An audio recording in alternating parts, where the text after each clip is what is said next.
Solar eclipses are cosmic reboot buttons, and this one in Aquarius is not here to play quiet, small, or polite. This is future you knocking, asking you to stop pretending you don't hear him. Let's have an aligned astro chat about it.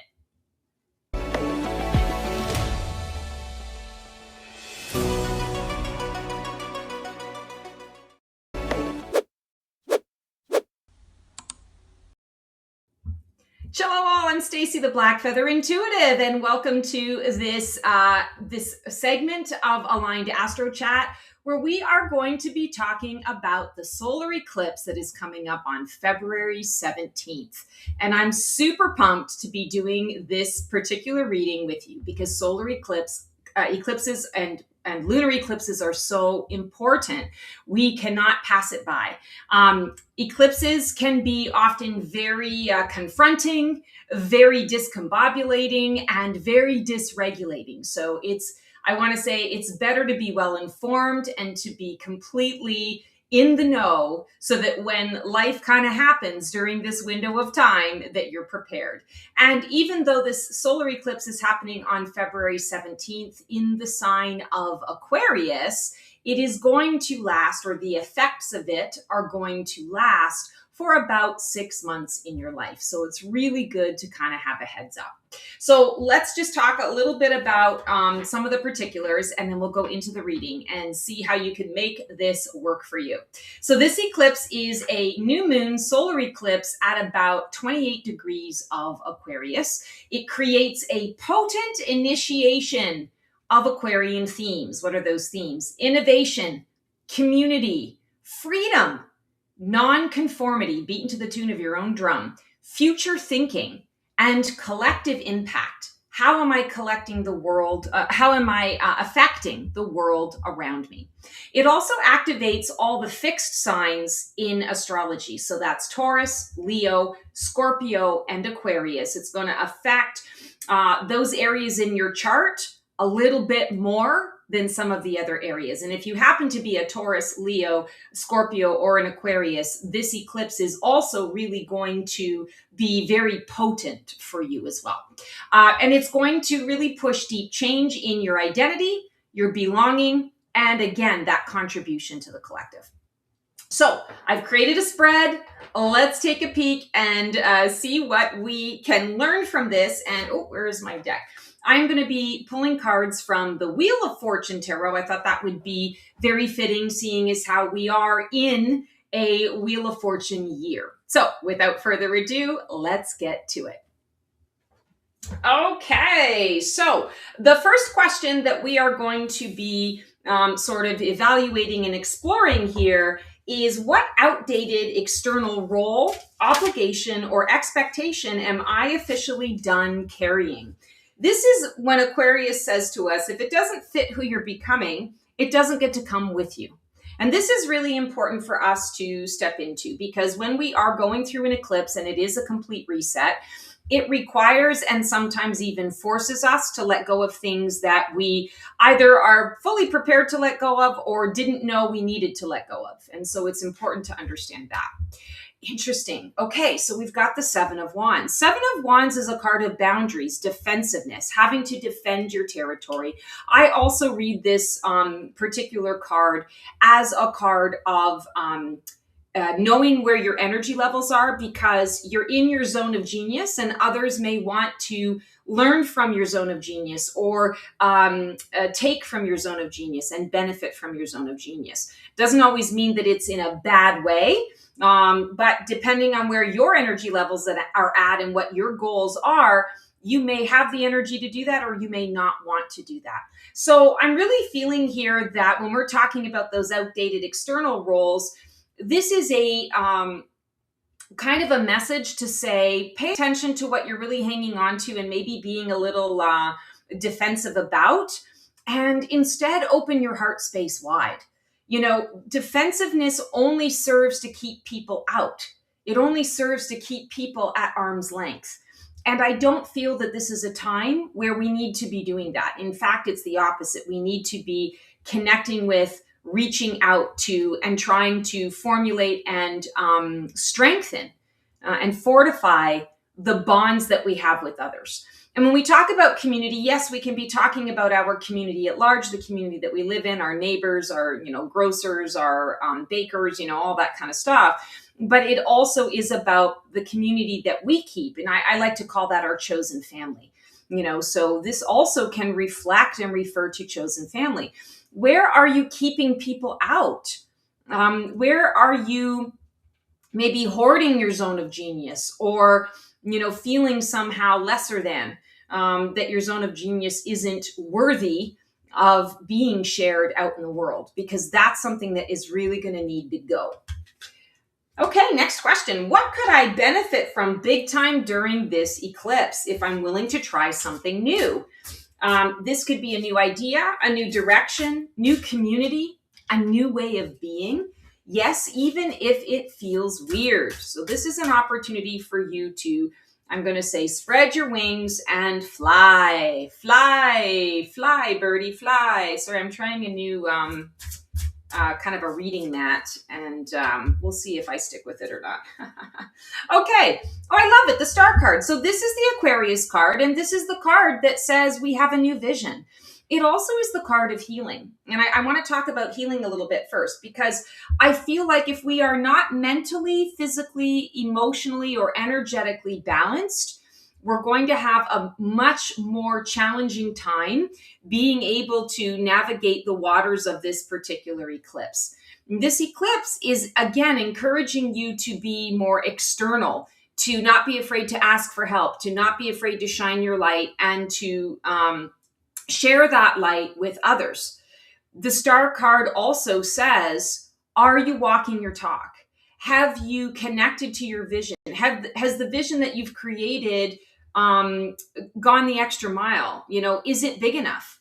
Does it encompass and incorporate all the things that you want to become, or that you have the potential to become? Because it's not just about who am I right now, it is about the future.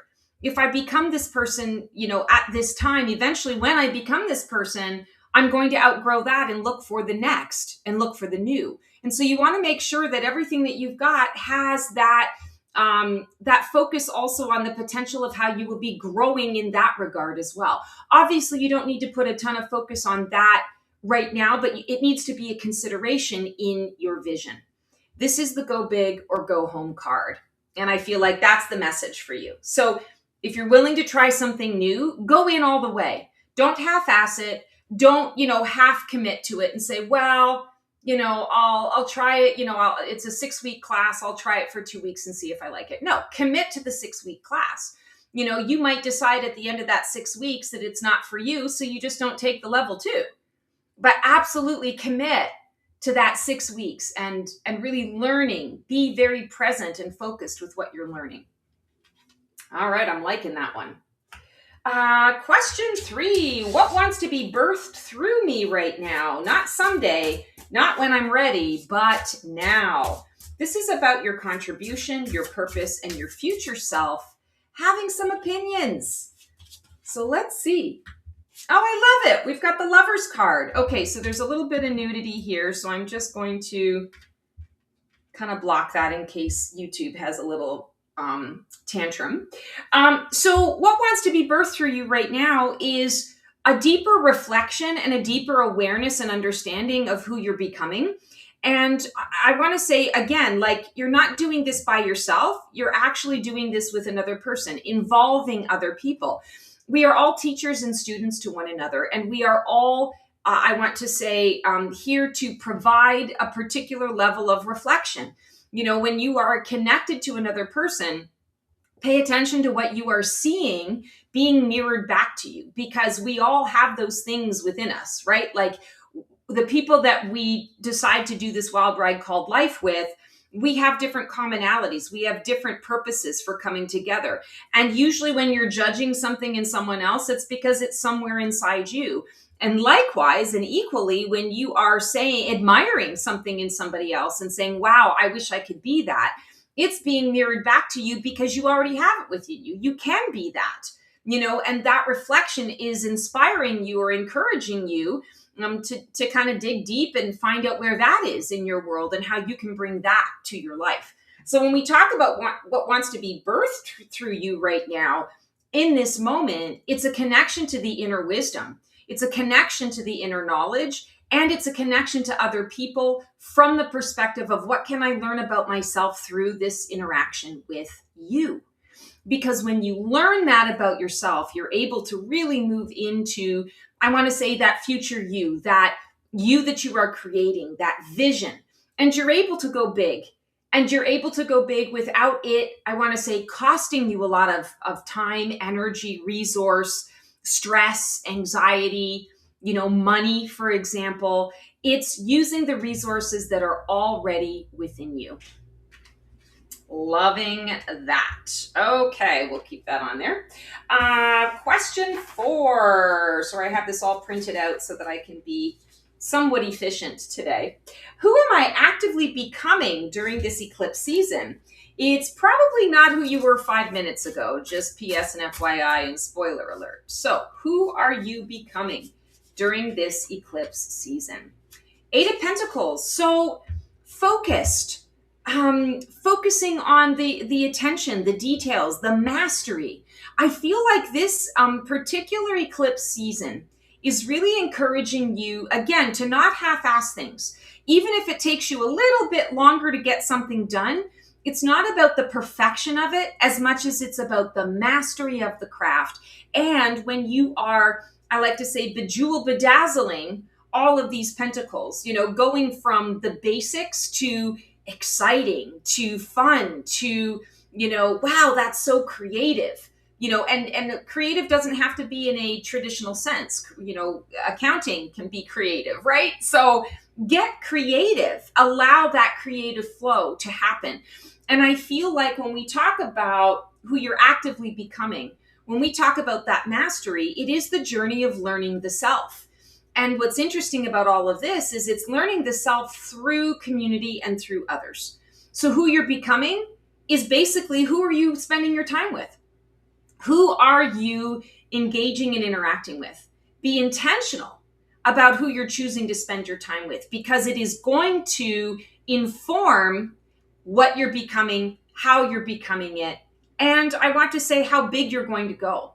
If you want to learn how to be the CEO of a company someday, you need to kind of hang out with other CEOs so that you can be in that energy, you can learn the ropes, you can be challenged in positive ways and know, sort of what it takes to become that.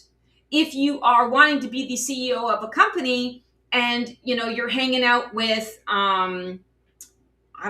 janitors every day, and nothing against janitorial services. I worked with a number of different janitors for years, and they're very hardworking, dedicated people. But they did not have the skill set or the knowledge or the know-how or even the motivation to go ahead and become a CEO. They chose their profession for different reasons. So I feel like this is what you really want to be understanding about. We talked about what you're birthing. Okay, so if I'm birthing this, then this is who I'm going to become, as a result of this birthing. So understand that you are perfecting your craft. It is about mastery, and that feels important. All righty. Next question. What do I need to accept, integrate, or loosen my grip on so that I can actually receive what I'm being asked for? This is very much I want to say, like a full moon energy, right? I receive. Because manifestation still requires our cooperation and our connectivity. We have to be engaged in what we are manifesting. Yes, once we manifest it, we can let it go and say, I'm open to receiving, but we have to put that manifestation into practice. Okay, love it. 10 of Swords. So it's understanding that we are at the threshold. We cannot go backwards. There's no going back. There is only going forwards.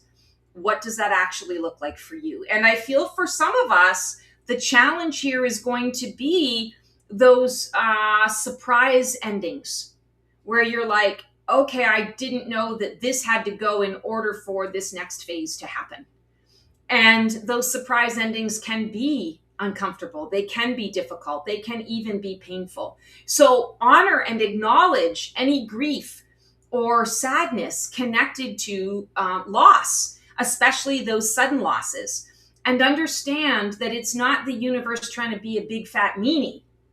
It's more about the universe saying, hey, there's something even bigger and even better and more aligned with your purpose to the collective, that this cannot go with you in the form that it's in. So let it go with grace. Let it go with gratitude for all that you have become as a result of this experience, and say, thank you, universe, bring me more. I'm ready for the 2.0 or the 4.0 or the 10.0 version of what this was. This is an ending, but it's not an ending in a forever finite sense. When we have this Eight of Pentacles, the eights are infinity signs. It is the soul, always having the opportunity to do it over again and to do it differently. And that's what I feel this is. It's not a finite ending. It's the ending of this particular chapter, this particular attempt, this particular experience. And now taking that, you can build the next experience and create the next experience based on what you've already had here. So do your best to see the silver lining and to see the purpose behind what is being released. Yeah, that can be difficult. That can be a sticky wicket. I totally get you on that if that's what you're feeling, because I've been there before too. I didn't realize it. I still could have, made my move here to Phoenix from Raleigh, from North Carolina. I absolutely could have done it, and I would have done it eventually. But in the universe said, you got to cut ties with some friends that were, and I understand now there was some dysfunction around that, a lot of dysfunction over the years, and, things just happen and people grow apart and all the things and the stuff. But it was rough to let that go because this was extremely unexpected, extremely painful. And I didn't understand it at the time. And then I want to say is, like 6 months later, here I am living in Phoenix. So, you never know what these endings are about to bring you. This is how am I meant to show up for my peeps. This is your community, your corner of the collective. And how are you showing up for them with this new energy? Aquarius is about we, not just me. And we have the Chariot. You are the driver, the motivator. You are the cheerleader. You're going to say, we can do this despite all of the odds. Despite what we are facing and the fact that everything looks like it's going to shit, we can do this. We can meld those opposites together. Yeah, it's going to take some work. Yeah, it might even take a little bit of extra force that you didn't even know you had within you, but we've got this and we can do this together. This is an interesting card depiction of the Chariot because we only have one horse and one rider, one charioteer. And I feel like normally we're talking about the blending of opposites. So we usually have two sphinxes, two horses, two whatever, pick an animal. There are many different interpretations out there. But this is the single horse and the single rider. So what I feel here is it's about tapping into your own inner reserves and then expressing that outward. So connecting your divine masculine and your divine feminine, even when they're at odds with one another, finding that commonality or that common space. It doesn't have to be about balance or the happy medium. It's finding commonality and then working with that commonality. It doesn't have to be perfect in order for you to take momentum and to move forward. It just needs to be aligned. And I feel like that's a really important message for all of us to take in. And now we have our anchor card. What energy keeps me grounded while everything upgrades? This is your don't panic, I've got you card. This is the, okay, I can do this. I've got this. I love that you got the Two of Wands. We released the Seven of Wands and we're getting the Two of Wands back. And the Two of Wands is a card of direction. And often it's choosing a direction, choosing a path. In this depiction, the feeling that I always get is that she's already chosen her path. She's spinning, like the Globetrotters spinning the basketball on their finger. This is her spinning the globe on her finger. She's already chosen the world. She's already chosen her community. There is no choice to make. This is just about committing to the choice that she's made. And so when we are talking about this anchor card, I feel like that's what you want to be leaning into here, is recognizing I've made the choice to move forward. I understand that all of this other stuff has to go away, but I also have committed to going big and going home this year, right? I've committed to my life in 2026. There's no stopping. There's only swift movement forward, swift action that is taking place. It can be calculated action. Swift does not need to mean impulsive. It can be calculated. It can be very intentional, but it is committed action. And that's what I feel this Two of Wands is about. And so you can lean on that energy. You can lean on the fact that you are committing to yourself. You're committing to the world. And that can be your world, your community, or it can be the world at large. But you are making the commitment to your world and your peeps. And when all else seems to be like it's going to hell in a handbasket, this is what you can come back to and say, but yeah, I made the commitment. I already made the choice. So I don't need to look back. I just need to look forward. And that's where my focus needs to stay. Interesting. Okay. And our final card of this spread, let me just move this so that we can see this anchor card a little more clearly because it's kind of an important one. Where should I focus this electric change making energy so it actually does something useful in my life? This is important. Interesting. Four of Cups. Allowing the integration to occur. Four of Cups is often a card of disillusionment, despondency, delay. It can really indicate a disconnection of sorts.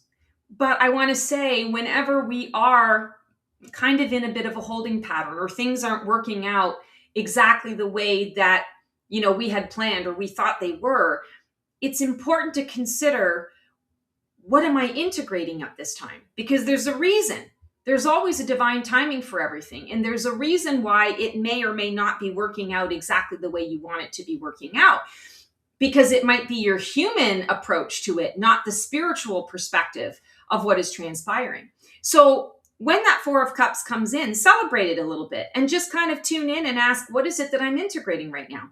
Am I integrating more peace into my life? Am I integrating something that I've had to let go of and walk away from? Am I integrating my choice and storing up my courage, and my bravery in regards to that choice? Am I integrating this, the energy that is required for this swift movement forward, and maybe a somewhat sustained energy required for a particular period of time to get where I'm going? Am I integrating my knowledge and my mastery? So you get the point. This is a card of integration. So when you are feeling a little scattered, this is a great focus for you to step into, because this is how you're going to make this eclipse season really work on your behalf and come out the other side of it, having taken advantage of every last ounce of that energy that it is here to provide you. All right, guys. So that is our aligned astro chat for the solar eclipse happening on February 17th of 2026. Remember, this energy peaks on the 17th, and then from there, it starts to integrate. We were just talking about that with the Four of Cups. So understand that you can put the work and the effort in this next 2-week window. That's, that's 17. And then 2 weeks after that, you're going to really be feeling the potency of this energy. So this is the great time to integrate and implement this reading and this energy, and then watch how it unfolds and grows and expands and assists you in your alignment. All right, guys, as always, sending you so much love and support. Like, subscribe, share this video content to anyone you feel could benefit from this type of guidance. Always trying to grow this channel to help more and more people, and I can't do it without you. So I appreciate all of your efforts in that regard. And if you want to keep the conversation going and go a little deeper, click on the join button to check out my fabulous Phoenix membership options. Would love to be able to stay connected in those ways. Until we see you for another segment of Black Feather Couture, Divining a VIP Life, sending you guys lots of love, lots of support. We will see you on the flip side and transform well.